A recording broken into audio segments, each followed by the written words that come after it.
नमस्कार साथियों, आप सभी का इस वीडियो में स्वागत है। साथियों, आज हम हिंदी व्याकरण की इस सीरीज़ को प्रारंभ करने वाले हैं। इस सीरीज़ की यह पहली वीडियो है। इस वीडियो के अंतर्गत हम शब्दों में सूक्ष्म अंतर क्या होते हैं वह देखने वाले हैं। यह वीडियो आपके बोर्ड एग्ज़ाम, विभिन्न कॉम्पिटिटिव एग्ज़ाम्स और वनडे एग्ज़ाम में आपके लिए बहुत ही लाभदायक होने वाला है।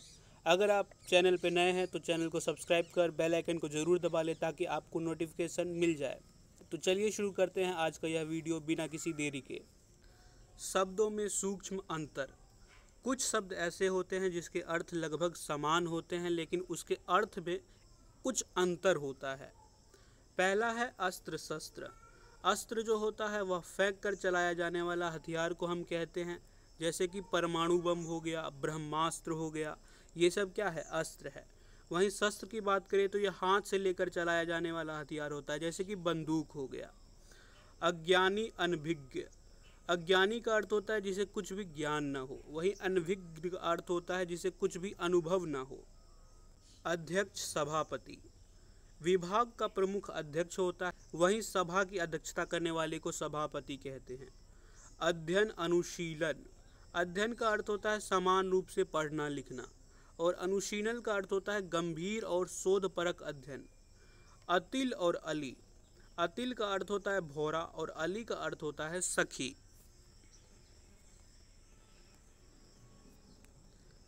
भिज्ञ अनभिज्ञ। भिज्ञ का अर्थ होता है जानकार और अनभिज्ञ का अर्थ होता है अनजान। अवलंब और अविलंब। अवलंब का अर्थ होता है सहारा और अविलंब का अर्थ होता है शीघ्र। अविराम और अभिराम। अभिराम का अर्थ होता है लगातार यानी विराम रहित, वहीं अभिराम का अर्थ होता है सुंदर। प्रलाप और विलाप। प्रलाप का अर्थ होता है बकवास, ऐसे लोग नहीं कहते क्या प्रलाप कर रहे हो यानी क्या बकवास कर रहे हो। यही विलाप का अर्थ होता है रोना।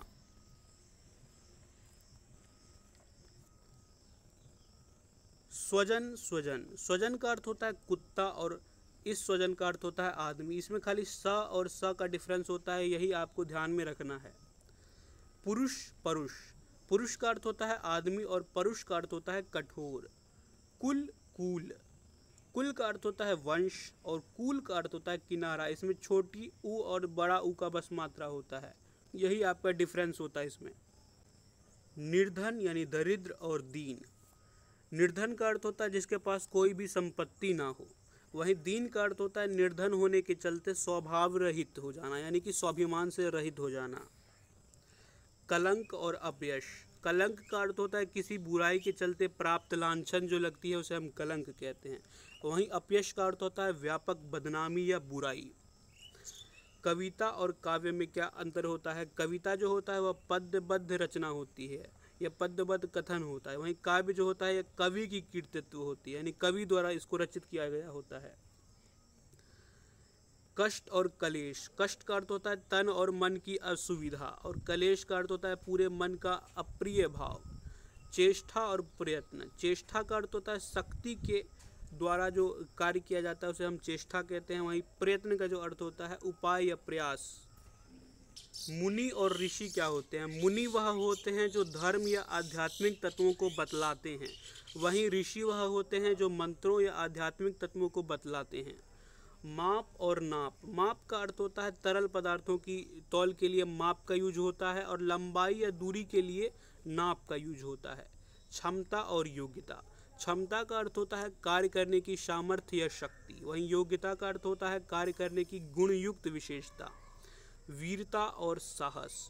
वीरता का अर्थ होता है वीर का स्वाभाविक गुण और साहस का अर्थ होता है भय पर विजय पाने का भाव। स्त्री और पत्नी में क्या डिफरेंस होता है? तो स्त्री वह होती है, कोई भी महिला को हम स्त्री कह सकते हैं, लेकिन जो पत्नी होती है वह किसी पुरुष की विवाहित स्त्री को हम पत्नी कहते हैं।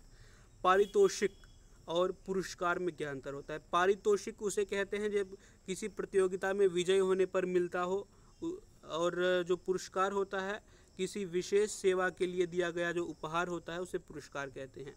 सभ्यता और संस्कृति। सभ्यता रहन सहन या व्यवहार की बाहरी रूप को हम सभ्यता कहते हैं, और संस्कृति जो होता है वह आंतरिक सुंदर संस्कार जो होते हैं उसे हम संस्कृति कहते हैं। सेवा और शुश्रूषा। सेवा जो होता है गुरुजनों के लिए परिजन का कार्य करता है, और जो शुश्रूषा होती है वह रोगी व्यक्ति के लिए कार्य करती है। अगला है हमारा अवस्था। अवस्था मतलब होता है दशा, और आयु का मतलब होता है उम्र। अलौकिक, असाधारण। अलौकिक वह होता है जो संसार में प्राप्त ना हो, जैसे कि स्वर्गिक या ईश्वरीय। और असाधारण वह होता है जो सामान्य से अधिक विशेषता युक्त होती है। निश्चय और संकल्प। निश्चय का अर्थ होता है तय करना, और संकल्प का अर्थ होता है प्रण पूर्वक निश्चय। भक्ति और श्रद्धा।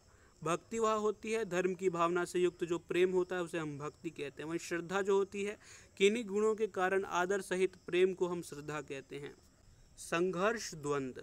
संघर्ष परिस्थितियों से व्यक्तियों का सामना करना, और द्वंद्व दो व्यक्तियों या भावों के बीच संघर्ष को हम द्वंद्व कहते हैं। तट, पुलीन। तट का अर्थ होता है नदी या समुद्र का किनारा, और पुलीन का भी अर्थ होता है किनारे के गीली भूमि को हम पुलीन कहते हैं। यानी जो किनारे पर जो गीली जो भूमि होती है, रेत होते हैं, उसे हम कुलीन कहते हैं। जलद, जलधि। जलद का अर्थ होता है बादल, और जलधि का अर्थ होता है समुद्र। यह इम्पोर्टेंट है, इसे आप ध्यान में रखेंगे। अनिल और अनल। अनिल का अर्थ होता है हवा, और अनल का अर्थ होता है आग। तो साथियों, आज हमने देखा शब्दों में सूक्ष्म अंतर। हिंदी व्याकरण की आज की पहली वीडियो हमने समाप्त कर दी है। वीडियो देखने के लिए आप सभी का धन्यवाद। मिलते हैं अगले वीडियो में। जय हिंद।